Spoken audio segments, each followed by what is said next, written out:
Hi, it's me. Don't know who else it will be, but it's me. I thought I'd do like a little unboxing video because I won some things off eBay in a slightly poor financial decision. I'm joking, but I've taken them out of the packet. They're all wrapped up in like bubble wrap. So if you see me cut, that's what I'm doing. I'm taking the bubble wrap off. I took them out of the packets because I don't want to dox myself and I don't have a thick black pen. I did want to show you this, which are the stamps that one of them had on them. I just thought that was really sweet. And it was stuff with just newspaper. But yeah, so let's get into it.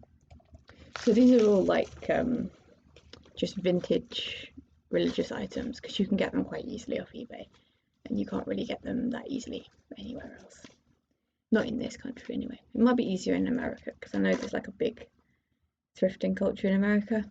It's not really a thing here. You have charity shops, but they'll rip you off.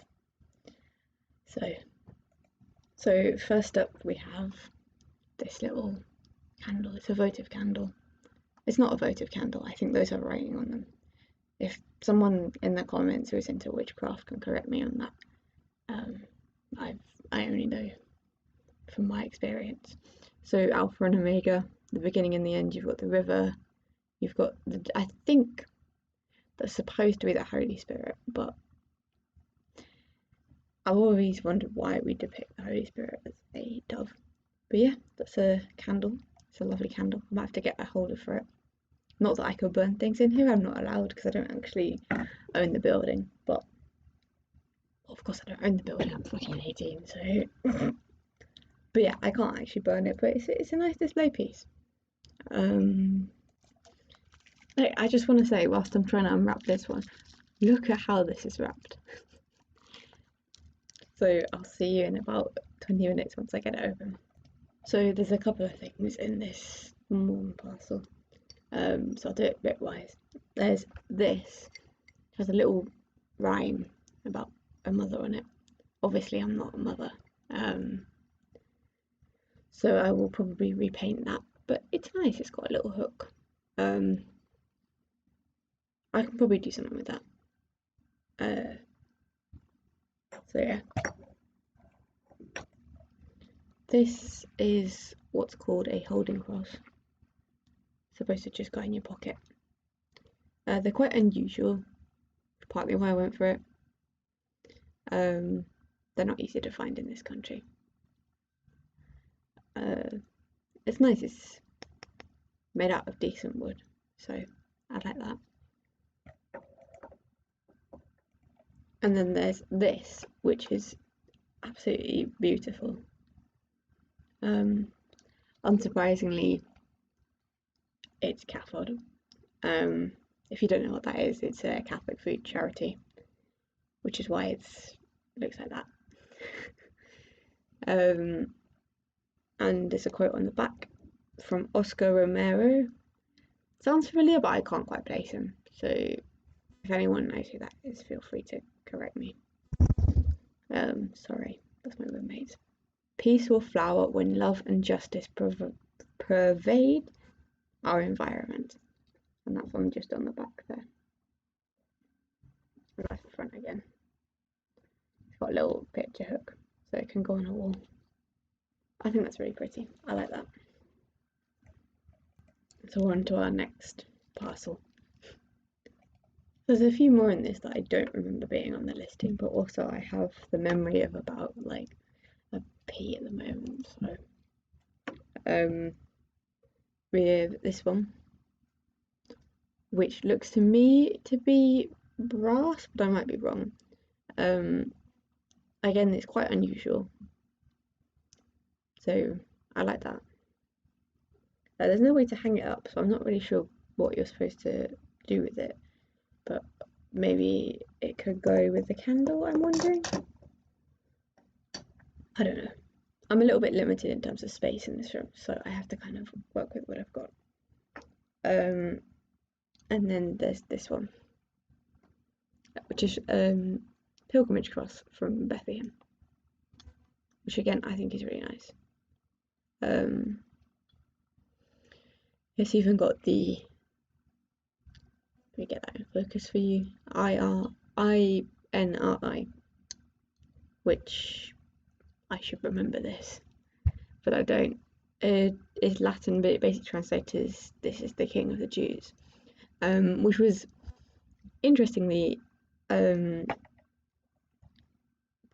it should have been "This man says it is the King of the Jews," but one of the Roman soldiers was like, "There's not enough space for that," so they ended up literally putting across this on top of the cross that he was the King of the Jews, which I just think that's a fact worth knowing.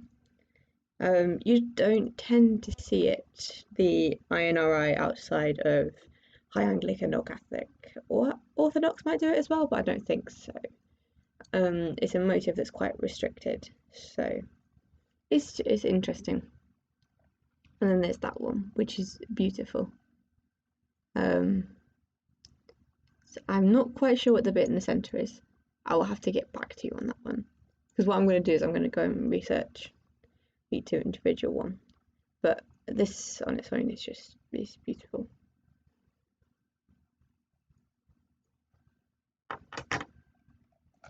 And then the last one from this parcel is this one. It's ceramic and it's in really good condition, considering that I was expecting it to need repairing or repainting. Because my plan for this is that I'm going to restore all of them, and then the ones that I have sentimental value, well, I do have sentimental value for some of these things, I'm going to keep in my house at home, and then the rest I'm going to restore and sell on. But yeah, so let's move on to the second parcel. So this next one has quite a lot of stuff from Lord's. I've never been to Lord's. I'd like to go. If you're not familiar with what Lord's is, it's so Mariam apparitions were where Mary appeared to people, basically, in short. So there's a shrine in Lord's that marks where a lot of these happened. So Our Lady of Lord's is just Mary, but she appeared in Lord's. The first thing in this package is this. Let me get that in focus. But on the back, it says souvenir of Lord's, so that's actually from Lord's, which I think is interesting. The person who sent me this obviously had been to Lord's, because that's one of the little bags that I got, which is really pretty, but it's also from Lord's. So inside that little bag, there's this rosary, which I wouldn't be surprised that was also from Lord's because of the blue. So this blue is traditionally associated with Mary. It's got 5 decades, so it's a normal. I say normal. I say standard is probably the better phrase. It's a standard form rosary. It's got the 3 Hail Marys there, the Our Father, the crucifix,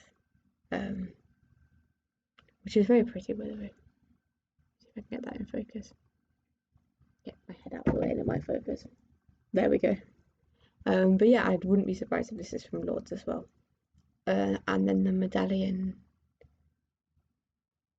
I think it's Jesus, but my eyesight might be failing me. It could be Mary. But that's the medallion on the rosary as well. So that was in the Lord's bag, so I'll keep it in there. And then we have this other little bag. It's worth noting that these are actually quite small, or the rosary that I usually use is quite big.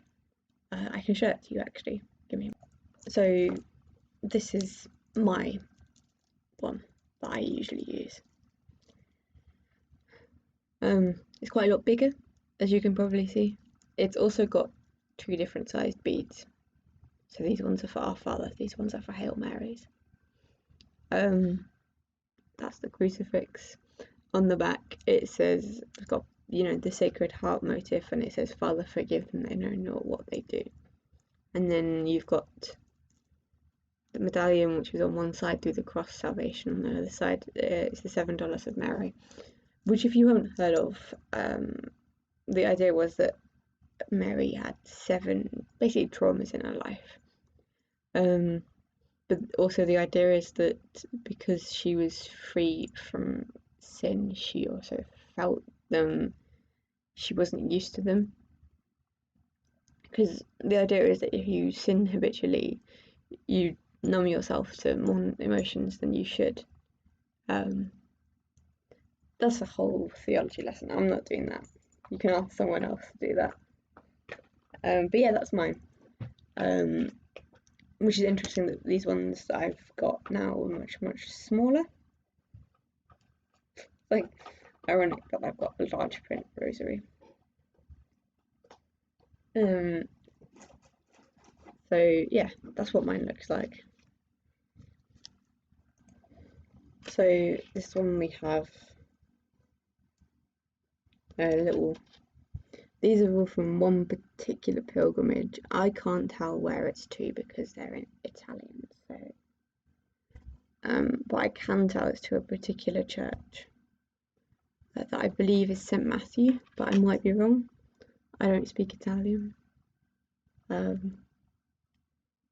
It says on the back where the church is, so I just put that into Google. And then there's this one, which is the same. So someone's obviously been there. And then we have this. And you'll see why I'm putting that face in a moment. Looks lovely, doesn't it? Until you realise on the back side of the medallion, it's Mother Teresa of Calcutta. So I might be replacing that medallion. I'm not a huge fan of her for obvious reasons. Then we have this one, which I've tried and I can't identify it. If my camera could work, that would be great. I can't seem to identify that one, but I'm going to assume it's the same set as these ones. And then we have little St. Michael. Well, no, Archangel Michael. These I used to have a miraculous medal and a St. Martha one. Because she was the patron saint of cooking and cleaning, which is a little bit sexist, but let's not get into that. To be fair, St. Martha is what I'm hoping to have as my confirmation name, because for the pure reason that she is one of the only people that I can think of in the Bible that snapped at her sister in front of Jesus. And that really speaks to me, that you could be in front of the most divine person in the entire world and still not be perfect yourself. There's more to St. Martha than just cooking and cleaning. I'm kind of giving her a bit of a bad rap there. And then this one is the Holy Spirit on that side, and then the Holy Family on the other. These are generally, I say generally, they're usually worn as pendants, or as you can see with these ones, you put them on a safety pin and you pin them to the inside of your lapel or your coat, whatever, just the inside. They're usually not worn on the outside. I don't really trust people who put things on the outside because it's a very in-your-face way of doing things, and in my experience, generally they go on the inside. They're for you and God. They're not for anyone else. There's no point in putting them on the outside. But yeah, that's all for now. When the other parcels arrive, I'll probably do a little video of them as well. But yeah, thanks for watching, and I'll see you next time.